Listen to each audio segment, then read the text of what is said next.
қуаныштымын. Дүниежүзі халқының алдында Қазақстанның көк туын биікке көтергеніне қуаныштымын. Және дүниежүзі халқының алдында Қазақстан әнұранын шырқатқанына қуаныштымын. Қазақ халқының биікке көтеруге тырысамын. Алдында 2 олимпиада, 3 олимпиада бар. Бұл Алаш баласы қапияда көз жазып қалған Бекзат Саттархановтың биік мұратты сөз еді. Бұл арман ұлы боксшымен бірге қабірстанға кетпеді. Тараз топырағынан шығып келе жатқан жас спортшының кеудесіне қонған еді. Ол сол кезде аты көпке таныла қоймаған 17 жастағы Бақтияр Артаев болатын.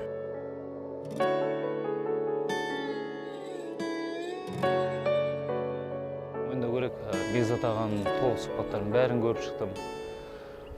Ойын, ниетін, жүрегіне шыққан сөздердің бәрі. Жүректен шыққан сөз, үнемі айтамын ғой, мен жүректен шыққан сөз ол жүрекке жететін. Ол кісінің сөзі менің жүрегіме жетті. Неге қазақтың баласы 2 дүркін олимпиада чемпионы бола алмайды? Неге қара көздер оны істей алмайды?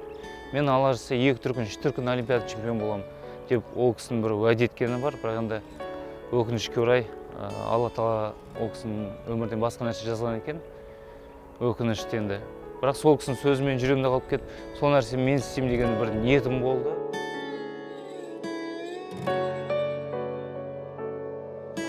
Бекзатын жоқтап жылаған елдің көз жасын сүртуді мұрат еткен бала Бақтияр күндіз түні еңбек етуден жалықпады. Афинаға апарар жолға шындап түсті. Ол жол ауыр әрі алыс еді. Уайым болды, бірақ барлығы бір Алланың қолында ғой. Сондықтан онда уайым болғанмен іште бірақ бір сенім болды, бір жылулық болды. Ол кезде 2002 жылғы әскерилер арасындағы әлем чемпионы Азамат Мақажанов 69 келі салмақтың көшбасшысы болды. 2003 жылғы Бангоктағы әлем чемпионатын жеңіп келген Геннадий Головкин мен Галиб Жаппаровтар Афинадағы ұлы доданың басты үміткерлері еді. Артаевтың ат аталмайды. Тіпті олимпиадаға 2 ай қалғанда Бақтияр ең соңғылардың бірі болып олимпиада жолдамасына қол жеткізеді. Бірінші жолдамалы жарысқа барып ұтылып келген кезім болды. Енді әділетсіздік болғаннан кейін. Ал екінші жарысқа, жолдамалы жарысқа Азамат Мақажанов барды. Енді ол кезде мен Азамат толықталып келеді, өйткені ол кезде Азамат Азия чемпион болып тұрған. Азамат толықталып келеді деп сендім. Бірақ өкінішке орай Азаматты да қыш жіберді. Азамат қыш жібергеннен кейін 3-ші жолдамалы жарысқа кім барады деген кезде екеуміз арамызда спарринг болды. Сол спаррингте мен жеңіске жеткеннен кейін 3-ші жолдамалы жарысқа мен бардым. Сөзі былай айтқанда 2-ші рет барып тұрмын жолдамалы жарысқа. Қазақстан чемпионы болды бірнеше рет. Оның қарсыластары сол кезде Азамат Мақажанов, Руслан Мыржықбаев сияқты мықты боксшылар болды. Сол айтады конкуренцияның арасында, сол бәсекелестіктің арасында Бақтияр Артаев пісіп жетілді, бір сөзбен айтқан кезде. Бұл салмаққа және айтады сол кездері Бақыт Сәрсекбаев, Өзбекстан, ол да біраз оған қарсылық көрсетті. Геннадий Головкин оның алдында қарсылық көрсетті, бірақ Геннадий Головкин 75 кг салмаққа ауысып кетті. Мінекей солай 69 кг салмақ дәрежесінде Бақтияр Артаев айтады ғой, жаңа өзіңіз айтпақшы, Карачи қаласында, Пакистанда соңғы кетіп баратқан пойызға секіріп мінді.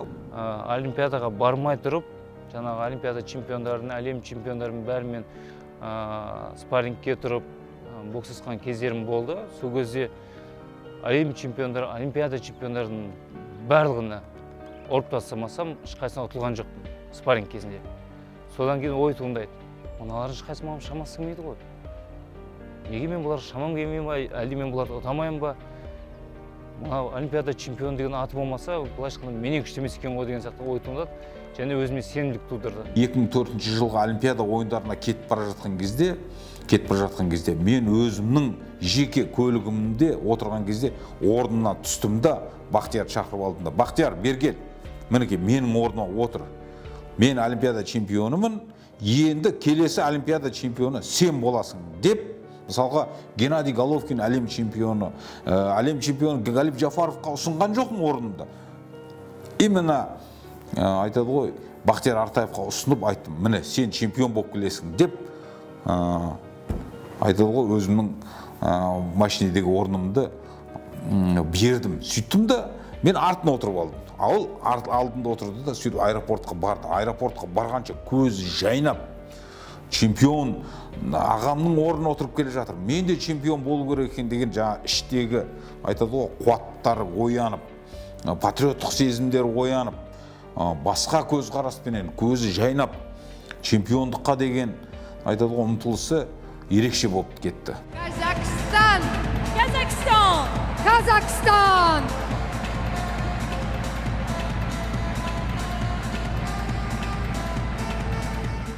Қош, 2004 жыл 13 тамыз. Эллада елінде Олимпиаданың оты тұтанды. Қалың қазақ 16 күн бойы Афина жақтан ақ жолтай жаңалық күтумен болды. Үміт артқан спортшылардың бірі атынан ауса, бірінің бабы келіспеді, бірінің бағы жанбады. Бұған дейін алға озбаған, көзге ілікпеген Бақтияр әр жекпе-жек сайын түлей түсті. Бекзат ағасының арманын аялаған, Бекзат болмысты Бақтияр мәреге қарай жақындай түсті. Перде ашылады, рингке бет алдамыз. Сол кезде мен Бақтиярдың арқасынан тұрып, қасымызда Николай Дмитриевич Хромов, ол Россияның бас бапкері, Олег Саидов, тағы да басқа бапкерлер тұрды. Біздер Дамир Буданбеков, Ермахан Ибраимов, Бақтияр Артаев. Мінекей, полуфиналға шығақты тұрған моментте мен Бақтиярдың айтады ғой, құлағына сыбырлағансып, оған айттым. Бақтияр, қазақша айтқан жоқпын, орысша айттым. Неге десеңіз, қасымда тұрған Олег Саидовтыға да естілсін деп қаттырақ айттым. Бақтияр, пришло твое время, ты должен победить. Олега время прошло, ты должен стать чемпионом деп арқасынан ұрып қап жібердім да алға. Содан шығып кеттік. Мінекей, осындай айтады ғой, керемет сөздерді ол бойына сіңіріп, өзінің жаңа дайындығы бар, өзінің чемпиондыққа деген ұмтылысы бар. Осының бәрі айтады ғой, жартылай финалда Олег Саидовты енді айтады ғой, айқын басымдылық болмаса да таза жеңіспенен жеңіп, екі дүркін Олимпиада чемпионының жолын кесті. Енді қалай болмаса да енді Олег Саидов деген енді ол легенда, тарих, аңыз адам. Бақтияр онымен қиын болады деген бәрі сөз болды. Сосын кейін жекпе-жек болды, жекпе-жек бітті, жеңіске жеттім 2 ұпай санымен. Олимпиада ауылына келатсам, көп жігіттер енді өзім ұлт құрамалас, командалас жігіттердің бәрі арқамнан келіп қалып, Бақтияр ештеңе кетпейді, Олимпиада қола жүлденің өзі абырой, орын деген кезде мен түріне қарадым да. Неге олай ойлайсыз? Неге олай ойламаймын? Мен қола жақсы медаль ғой деді. Мен қарадым да. Жоқ, мен финалға шықтым. Сол кезде мен түріме қарап тұрдым. Саидов тұттым ба деген кезде, иә деген кезде талып қалдылған біраз жігіттер. Сейчас на ринг выходят Бақтияр Артаев на ваших экранах и только что поднялся уже, подошел к рингу Лоренцо Арагон Арментерос, Куба.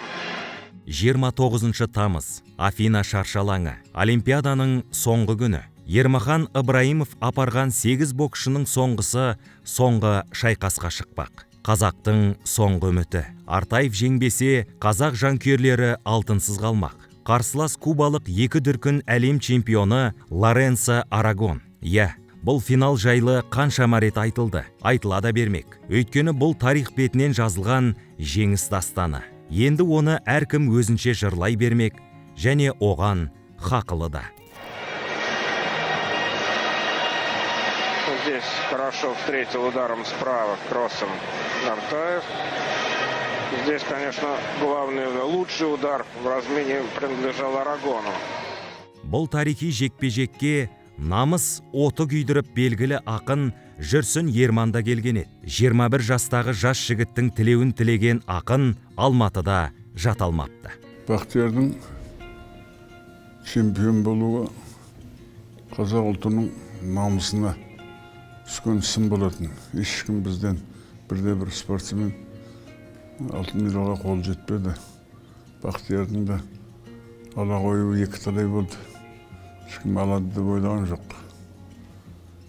Сосын мен қасымда бәйбішем бар. Әдейі соған бардым. Көрдім. Оның Бақтиярдың чемпион болғанына 20 жылға жуық уақыт өтсе де, менің есімде өте жақсы сақталған. Біріншіден, біз жаңағы жарыс өтетін сарайға жақындағанымызда оның тренері Нұрлан Ағырбеков шыжыр болып жүгіріп жүр екен. Өйткені оған залға кіретін билет берілмеген. Менің қасымда Мүслім Дайырбеков деген кісі бар еді. Сол кісі қолма-қол оған билет сатып алып берді. Менің бәйбішем Бақтиярға осыған жолашар болсын деп бір футбол сыйға тартты. Сөйтіп бәріміз ішке кірдік. Енді бір қызық жағдай, Бақтиярдың чемпион болған кезінде мен өзім билей алмай кеттім. Бірден жаңағы секіріп, рингке шығып, Бақтиярды құшақтап, көзден жас келіп тұр, шынын айтқанда. Бүкіл қазақ ұлтының намысын қорғап шықты ғой. Мен арасында жаңағы Ағырбековтың олардан сұрақ қоямын тренерімнен. Үміт бармай, не болады мынау деп. Жүрегім сезіп тұр. Бірдеңе болады дейді. Сол ақыры болды солай. Енді Бақтиярдың мен ана спорттық тәсілдеріне, амалдарына талдау жасай алмаймын. Бірақ бір құдіретті күш соны Олимптің биігіне алып шыққанын көзіммен көрдім. Бұл бақыт емес пе? Бақыт. Бақтиярдың жеңісіне қуанбаған қазақ жоқ. Қазақтың классик жазушысы Мұхтар Мағауин халық күткен ұлы сәтті Бақтияр деген балам бар мақаласында айшықтап жазды. 36-да 26 жеңіс. Бақтияр Артаев 2004 Афина Олимпиадасының чемпионы. Дәл осы сәтте бүкіл қазақ таласы дүбірлеп жатыр. Қуанышта, шаттықта шек жоқ. Тек Бақтияр ғана салқын, сабырлы, тас болат қалпынан жазбады. Тіпті жымиып та күлмеді ғой. Тек жеңіс тұғырына шығып, көк ту көтеріліп, қазақ киіміне шалқыған сәтте ғана аз-маз көңілі босады. Жеке басының ғана емес, бүкіл қазақ халқының, қазақ елінің салтанаты. Тәуелсіз республика мерейі. Көңіл қалай толқымас. Жігерін жаныған Бекзат ағасы бокстан қазақтан шыққан тұңғыш Олимпиада чемпионы болса, Афинада Бақтияр Велбаркер кубогын төбесіне көтерген тұңғыш қазақ спортшысы атанды. Енді оны Қытайдың ұлы қорғаны күтіп тұрды. Бірақ оған барар жол тағы да ауыр соқты. Журналистер, нелер, Бақтияр жаңағы өзгеріп кеткен жоқ па, таңдайсып кеткен жоқ па, сол кейінгі жаңағы сәтсіздіктері сол жаңағы ары бер жағы мерекелеп кеткеннің кесірі шығар деген сияқты. Мен одан деп ойламаймын енді. Ол қандай да спортшы болсын, ол әр спортшыда болатын кезең ол. Спортшының жаңағы деңгейі көтерілетін кез болады. Енді үнемі бір деңгейде тұра беру ол да мүмкін емес нәрсе. Кішкене организмі жаңағы босайтын сәттер болады. Босаған сәттерде әрине оның нәтижесі де төменірек болады. Бейжің Олимпиадасына дейін Артаев екі әлем чемпионатының қола жүлдегері, Азия ойындарының вице-чемпионы атанды. Жаңа салмақ 75 келіге ауысқан Бақтияр Олимпиада чемпионы ретінде екінші Олимпиадаға атанған тұңғыш қазақстандық спортшы. Тараздық Тарлан Бекзат арманды орындауға аттанды. Just Artiev here just falls short. He fell short with a couple of attacks and his accuracy was just off it. Алғашқы жекпе-жекте қарсыласы мароккалық Саид Рашидиді жеңді. Мароккалық спортшы жеңді да, енді келесі жекпе-жегі жаңағы Коровпен боксасатын болды. 5 күннен кейін. 5 күннен кейін боксасатын болды. Сол сәтте Бақтияр енді жекпе-жектен шаршайды ғой, қанша дегенмен жекпе-жекке шаршайды жігіттеріміз. Сөйтіп жаңағы ертеңгі жаңағы таңертеңгілік жаңағы построение дейміз, жаңағы бас бапкеріміз построение қойып, бүгінгі жаңағы жоспарды айтады ғой. Сол кезде Бақтиярмен тағы да бір-екі спортшымыз построениеға кешігіп қалды. Соған жаңағы бас бапкеріміз айқайға басып, қаяқта жаңағы Бақтияр қаяқта деп маған жаңағы дауыс көтеріп, зіркілдеп жаңағы сондай бір қатты не зекіп маған сөйледі, анау қаяқтан шақыр анауыңды деген сияқты жаңағы. Сонымен мен де сол ашумен бардым да жаңағы Бақтиярға ұрсам, жаңағы не построениеге уақытында шықпайсың деп. Тағы да бір екі жігіт ұйықтап жатыр екен. Бақтияр енді ол жерде ұйықтамаған, бірақ енді ол енді шығып бара жатыр екен. Аны екеуін тұрғызып, енді шығайын деп жатқан екен. Сол жерде мен де жаңағы эмоциям, жаңағы бас бапкерден алған эмоциям мен прямой Бақтиярға келіп ұрыстым. Бақтияр маған ренжіді, ағай, неменеге осы Олимпиадаға келіп өйстіп неғып кетесіздер деп жаңағы сол ашумен барды да Бақтияр барды да жаңағы главный тренерға барып ұрынды ғой. Олимпиадалық спокойствие дейсіздер да, Олимпиадаға келесіздер да, өздеріңіз адамның мазасын аласыздар. Построение не береді бізге? Бізді демалдырмайсыздар ма наоборот деген сияқты жаңағы бас бапкерге реніш білдірді да Бақтияр. Сол бас бапкер ол кісі енді сен мен атайын деген мінезді кісі. Екеуі шар-шұрт етіп сол жерде қайтадан айқай шығып кетті. Сонымен Бақтияр мен построениеге вообще шықпаймын деді, тренировкаларыңа да бармаймын деді. Сол жатқаннан Бақтияр барады да кинодағыдай жатып алады ғой. Тұрғызамаймыз ғой ешқайсымыз. Сен маған айтады тұрғыз дейді, мен айтам тұрмайды енді ол деймін. Сонымен жаңағы Бақтияр сол жатқаннан 4 күн жатты. Бүркеніп алған, шықпайды. Сонымен 4-ші күн болған кезде барып қайтадан енді ашу басылған шығар деп барып арқасын сипап, Бақтияр тұр енді. Елдің бәрі ойлап жатыр сені Коровтан. Сондай әңгімелер болды даже. Главный тренер айтты оны маған. Енді ол сөз сүйектен өтеді дейді ғой. Мен сүйегімнен өткізіп маған айтты. Ол енді естен шықпайды ешқашанда. Сенің ана Коров шәкіртің, қарсық шәкіртің Коровтан қорыққаннан жатыр деді ғой. Сон мен де жаңағы оксиге мен де жаңағы айтып қалдым. Енді қайдан білесіз ол? Қорқып жатқан жоқ шығар, наоборот, настрой жасап жатқан шығар. Оны ертең көреміз деді. 1-8 финалда Бейжің Олимпиадасының басты фавориті ресейлік Матвей Коробовпен шықты. Бұл болашақ боксшыларға оқулық ретінде көрсететін биік дәрежедегі бокс болды. Коробовқа біз дайындалдық қой, өте көп дайындалдық. 2 тренировканың біреуін Коробовқа арнап отырдық. Коробовтың жаңағы стилімен қалай жеңуге болады Короб. Ал сол Олимпиадада Коробов фаворит болып тұрған болатын. Ол жаңағы 2 дүркін әлем чемпионы. И барлық турнирлардың бәрін Коробов жеңіп келатқан сол кезде. Содан не керек, Коробовпенен шығатын сәт келді. Сол кезде біздің жаңағы бас бапкеріміз сенімсіздік білдіріп отырды енді. Явно көрініп тұр. Жаңағы қазір таяқ жейсіңдер дегендей жаңағы мысқылдап жаңағы мені де жаңағы дұрыс подсказ беріп жатқан жоқсың деген сияқты. Сен сол жердің бәрі менен сол жүрегімде қалды да енді сол картина мәңгілікке. Соң Бақтиярды ашуланады, ағай, мыналарға айтыңыз, күлмесін деп айтыңыз, мен уже нервіме тиіп тұр дейді да. Мен Бақтияр енді ол кісіге не қыласың, көңіл бөлмей-ақ қой енді. Ол кісі бізге жақсылық тілеп тұрған жоқ, ол анық көрініп тұр. Жарайды енді біз өзіміздің тірлігімізді істей берейік. Сонымен не керек? Жаңағы Коробовпен бокс жасауға кетіп бара жатырмыз. Сол кезде енді тағы бір оқиға есіме түсті. Сөйттім да жаңағы Бақтиярдың алдына шықтым да тоқтаттым да, Бақтияр дедім. Осы сәт енді біздің екеуміздің жаңағы осы жекпе-жекті жеңу-жеңбеу неміз шешілетін сәт дедім да.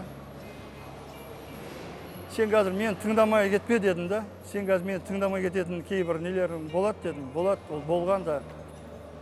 Жаңағы өзі ұрып құлатқысы келіп, өзім енді сен уверен салып кетеді да.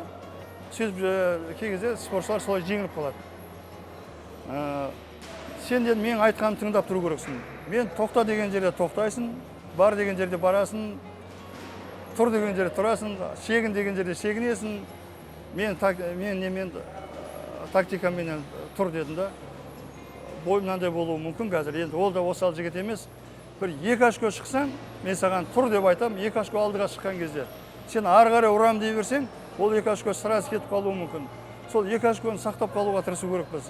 2 очко жеңіп тұрсаң, ол саған қарай жүгіреді, сен жүгірген кезде сен тағы да тактика қолданып кетесің. Сонымен оны жаңағыдай сарасыздандырасың. Түсіндің ба, Бақтияр? Тыңдадың ба дедім, тыңдадым деді. Егер де мен осы айтқан тактикам дұрыс болмай шықса дедім, онда сен жеңіліп қалған жағдай болса, онда мен кінәлі болайын дедім да. қос мықтының финалға бергісіз айқасы. 4 жыл бұрын орыстың 2 дүркін Олимпиада чемпионы Саитовты үйіне қайтарған Артаев бұл жолы да ресейліктің жолын кесті. 2 дүркін әлем чемпионы Коробов қазақ баласынан жеңілді. And RTF has boxed wonderfully in the second half of this contest. Korobov seemed to dominate the early stages. RTF has come back, and the man who won gold in Athens. Коробов екеуінің жекпе-жегі ең тартысты, сол Олимпиаданың ең үздік жекпе-жегі деп кейіннен интернетке шықты. Расында екі спортшының нағыз шеберлігі ол жерде байқалды. Соның жағы мен тактикам тура шыққанын айтқым келеді бұл жерде. Мен жаңа көзіме жасалған сәтім содан болды деп ойлаймын. 1-4 финал. Өкінішке қарай бұл майданда Артаев болашақ Олимпиада чемпионы британиялық Джеймс Де Гейлге жеңілді. Бұл өкініші тым қалың жеңіліс еді. Енді шынымды айтсам осы бүгінгі күнге сол менің бір қорқынышты түсім десе болады. Шынайы намысын, мінезін андай бір ұтылуды мойындамайтын азамат болғандықтан бір әлімге келген ұйқыдан тұрған кезде мойындамаймын бір. Олай болған жоқ, мен ол жерде ұтылған жоқпын, ол бір ағылшын боксшыдан ұтылған жоқпын. Бірақ шын мәнісінде мен ұтылған жоқпын. Ол жерде мысалы бірінші бой мароккандық боксшымен шықтым. Тағы да мароккандық боксшымен бірінші жекпе-жек. Ол жекпе-жектің өзінде жаңа мароккандыққа ұпай санын беріп жатты, маған ұпай бермей жатты. Мен жаңа ұрыс соққаннан кейін ауыр нокдаунға жібергеннен кейін сосын барып маған жекпе-жекті берді десе болады. Енді екінші жекпе-жек өздеріңіз білетіндей жаңа айтқандағыдай Матвей Короб болды. 4 жылдықта, былайша айтқанда 5 жылдықта даже Геннадий Головкин өзі әлем біріншілігіне Қытайда қатысқан кезде, сол кезде Геннадий Головкин Египетке ұтылды, Египет украинске ұтылды, украинец Матвей Коробке ұтылды. Сондықтан сол 5 жылдық ұтылмаған боксшымен шыққан кезде көбісі жекпе-жек басылмай жатып мен тағдырым шешіп қойды. Әдеттегідей шықтық, көрсеттік қазақтың кім екенін, намысы бар азаматтың қандай екенін. Бірақ енді сол жекпе-жектен кейін, мысалы 17 Олимпиаданың қателеспесем бір 12 күн өтіп кеткен сол жекпе-жектен. Бірінші жекпе-жек пен екінші жекпе-жектің арасы мен 7 күн күттім Матвейді. Матвейден кейін ертесіне шықтым, бірақ азанғы емес, мен 12 күн азанға шықтым, ол 12 күн кешкі программа шықты. Былайша айтқанда азаннан кешке переход жасаған кезде оның организм үйренген, сенікі сәл-сәл енді шын айтсам сол күні бір түсінбейтін бір жағдай болды, сол дегелмен шығатын кезде.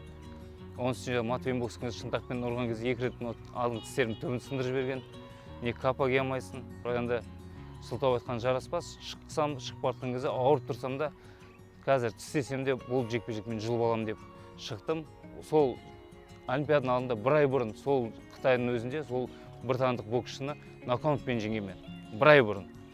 Енді ойлаңыздар, бір ай бұрын мен нокаутпен жеңемді, бір айдан кейін енді қандай жағдайда болмасам да мен қазір бұны женем деп рингке шықтым. Ауырып тұрсам да, басқа болып тұрса да қазір женем. Елге Алла нәсіп етсе екінші алтынды алып келемін деген бір сенімдік болды. Бірақ енді өкінішке орай шыққан кезде, кетіп бартқан кезде маған бапкерлер айтты, Бақтияр құлатпасан жеңіс жоқ дейді. Өйткені 4-5 төреште европалық, 5-еуде саған қазір қарсы жұмыс істейді. Құлату керек, басқа ешқандай жол жоқ деді. Содан енді кетіп бартқан кезде енді ол сөз естіген бала небәрі 25-ке енді толып жатқансын. Ойландым да енді айттым өзім ішінен, не болса Бақтияр құлату керек деп. Енді құлатам деген кезде бокстың ең үлкен қателігі, құлатам деген кезде адам қатып қалады да, ұрамай қалады. Сонымен мен құлатам деп аңдып жүрдім, ал ол құлатқанға мүмкіндік бермеді. Сөйтіп жүргенде уақыт зуылдап өтіп кетті. И Олимпиада медалі сонымен бірге өтіп кетті. Бірақ енді сол күнгі жеңіліс әлі ұйқыдан тұрған кезде шошып тұрамын әлі, шын айтсам. Алладан деп барлық бақта, сәттілікте, сәтсіздікте бәрі Алладан деп атамыз. Мен оған да көну керек деп ойлаймын. Өйткені ол расында да көп адамдар жаңағы осылай, ол Бақтиярды 2 дүркін Олимпиада чемпионы уже сайлап қойды біздің жаңағы басшыларымыз негізінде. Болды, уже бәрі шешілді. Бақтияр енді ары қарай да жаңағы тең ойынын көрсеткен жағдайда жаңағы Бақтияр Олимпиада чемпионы, 2 дүркін Олимпиада чемпионы болады деген хабарлар келіп жатты. Мен енді оны Бақтиярға айтпай жүруге тырыстым. Бірақ енді ол Бақтияр мен айтпағанмен басқа біреулер айтуы мүмкін. Бақтияр осындай біздің жаңағы басшылықтан осындай әңгімелер болып жатыр екен деген сияқты әңгімелер болды ма екен, мүмкін оны босатты ма екен, бірақ енді босап қалды деп ойламаймын. Бақтиярдың жеңілді дегенге келіспеймін. Ол енді жаңағы запись тұр, оны қазір қарап, қазір енді тарихтың қойнауына кетті ғой енді ол енді бізде записі бар, оны алып шығып жаңағы сараптамаға салып қарауға да болады. Қазір мысалы енді ол бір керек болып жатса әрине. Бақтияр жеңілген жоқ. Бейжіңнен кейін Артаевтың ел басқару ісі мен спорт саласындағы қызметтер күтіп тұрды. Ауылда шөп шауып, арықтан су тартып өскен чемпион Жамбыл облысындағы Айша Бибі ауылының әкімі болды. Бақтияр Артаев туралы естігеніміз осы Айша Бибі ауылына шамалы азғантай болса да әкім болды. Өз көмегін, қолынан келген көмектің бәрін жасады. Өзі жасым не маман болса да, әйтеуір қолынан келген көмектің бәрін істеді. Бақтияр Артаев жайында айтатын болсақ, 2009 жылдан бастап көктемде келген болатын. Өзінің жұмыс жобасын осы мемлекеттік қызметті Айша Бибі ауылынан бастады. Осы ғимаратта мемлекеттік қызметте әкім болып келіп жұмысын атқарды. 6-7 айдың ішінде біраз қомақты деген жұмыстар жүргізілді. Ғимараттың инфрақұрылымын жөндеу жұмыстары жүргізілді. Ауыз суға ақша бөлу жайында инфрақұрылымға ақша бөлгізіп, оның документ құжаттарының бәрін жөндеді. Кеткенше жақсылық істеді, жұмыс жақсы істеді. Бақтияр туған жерінде спорт басқармасын өзінің атындағы бокс сарайында басқарды. Әрине, даңқты боксер қайда барамын десе де кез келген есік ашық еді. Бірақ Бақтияр туған топырағының алдындағы қарызы мен парызын ұмытпады. Бақтияр Артаевты өте керемет жағынан білем мен. Өте таза, адал, кішіпейіл. Ең бірінші сайланғанда ертесіне барып құттықтағанда орнына қарғып тұрып, танымаса да алдынан шығып кеп, амандасып, қос қолын беріп, ұсынып. Қандай мұқтаждық ауылда бар деп, аға деп. Ең бірінші мұқтаждық ауылға огородтарына су жоқ дедім, елдің. Оны қалай істеуге болады? Оны мен саған көрсетейін, су қаяқтан келеді, каналдың жағдайын көрсетейін деп, бір 2 ат тауып екеуміз шықтық. Каналды 5-6 километр шақырым жүріп, ең ақыр аяғы 3 күннен кейін экскаватор әкеп тазалауға қойды. Мені ерлігі оның. Істің адамы екенін көрсетті. Одан кейінгі мұқтаждық ауылдың бәрі тентіреп кеткен, құдық қазып, үймемей, су жоқ. Перестройканы уағы соған таза су бағдарламасына біздің ауылды ендірді. Өзі 5 ай істеді, 5 айда мінекей осындай тірлік істеп кетті. Биыл 40-тың қырқасына келіп жатқан біздің кейіпкеріміз спорт саласындағы маңызды қызметтерді барын салып атқарды. Шаршалаңдағыдай өмір рингінде де тік жүрді, тізе бүкпеді. Бірақ тағдыр соққысы ауыр тиді, есеңгіретті, бірақ чемпион құлады. Ол 2012 жылдың 20 тамызында айтпай келген ажал. Артаевтың ата-анасы жол апатынан мезгілсіз қайтыс болды.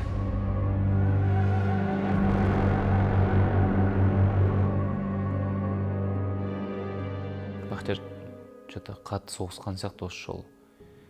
Әшіндегі деймес, өйткені звондаған адамдар, басқа адамдар звондап отыр, әке-шешем звондатқан жоқ деген кезде денем мұз болды ғой, кәдімгідей. Қатып қалдым. Әшінде соғысқанда емес, Бақтиярдың басқа адамдар звондап отыр. Телефон алып, сен түсініп тұрсың ба, басқа адамдар звондап отыр. Ол кісінің халі ауыр болып отыр деген кезде денем мұз болды. Сосын ағам бөлек тұрады, мен бөлек тұрамын. Онда болса, тау осындай жерде кездескен 5 минутта. Анау айтқан жердің 5 минутта жететін жер емес негізі.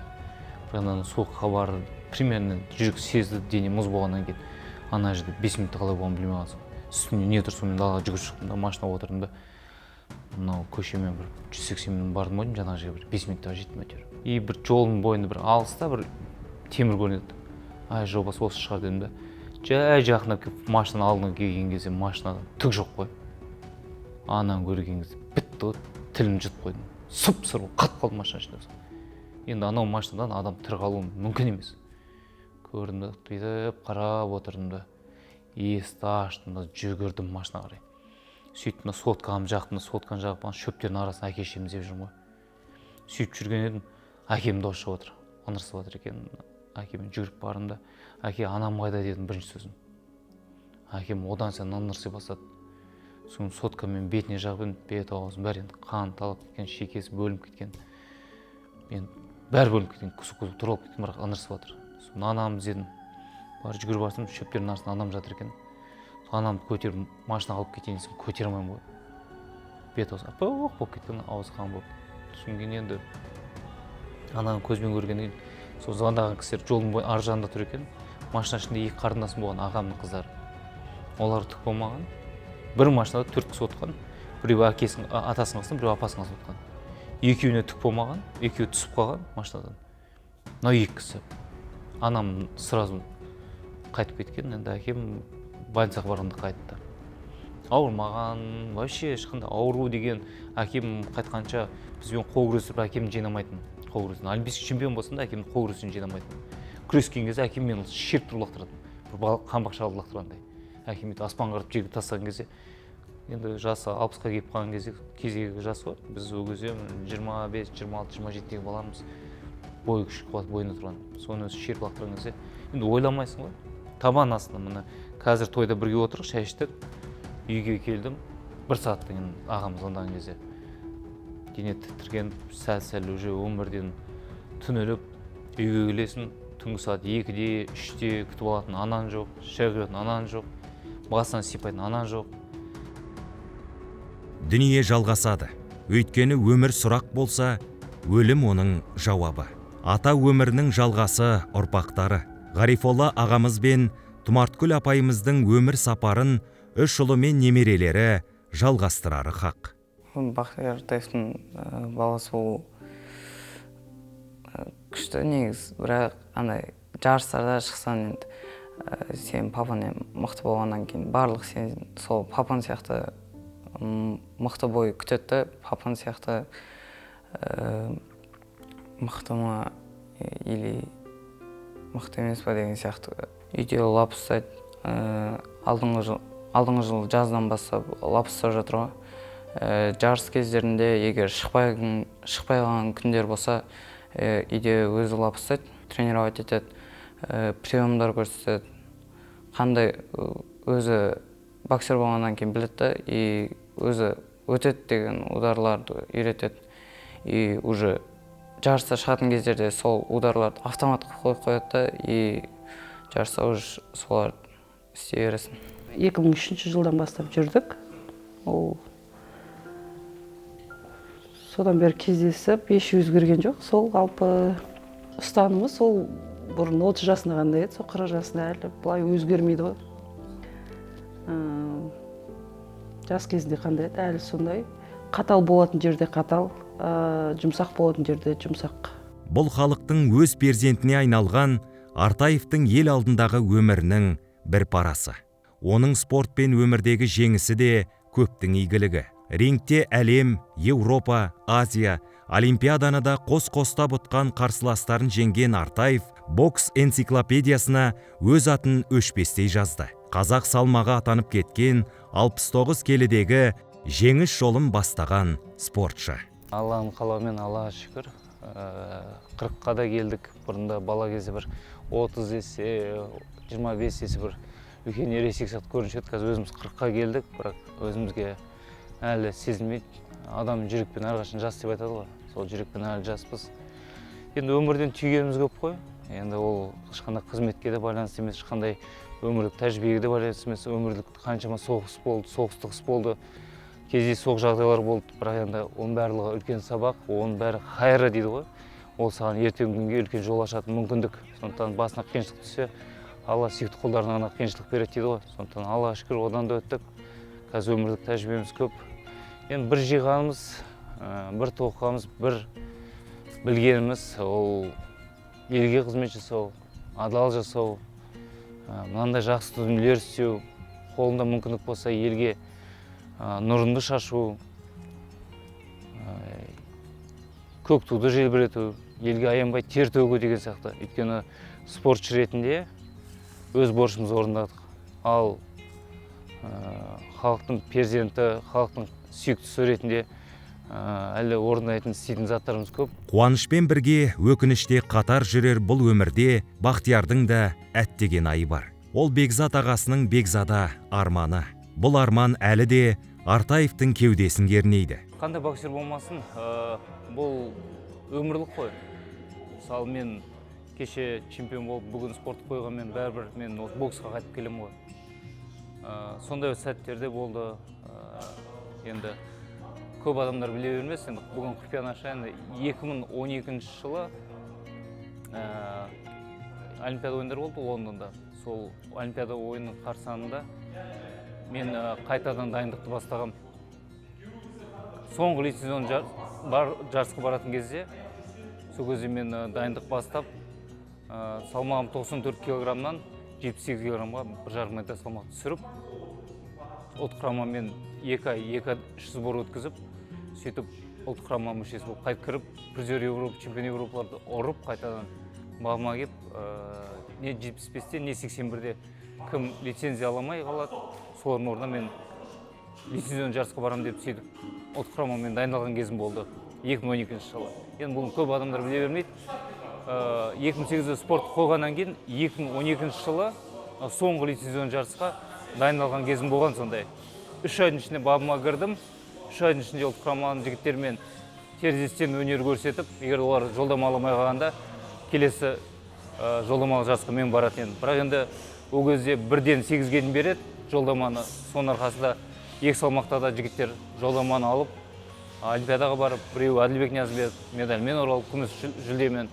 Енді 75 салмақ дәрежесінде Данабек Сужанов енді нәтиже көрсете алмады, бірақ енді ең басты жолдаманы алды ғой. Сондықтан бізге бермаған екен дедім 2012 жылы.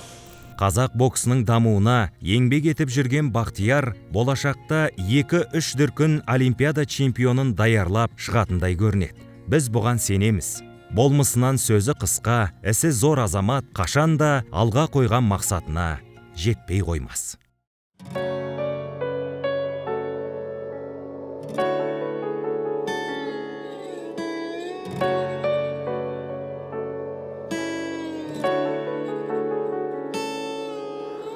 Оралаң жолдан өзгесі,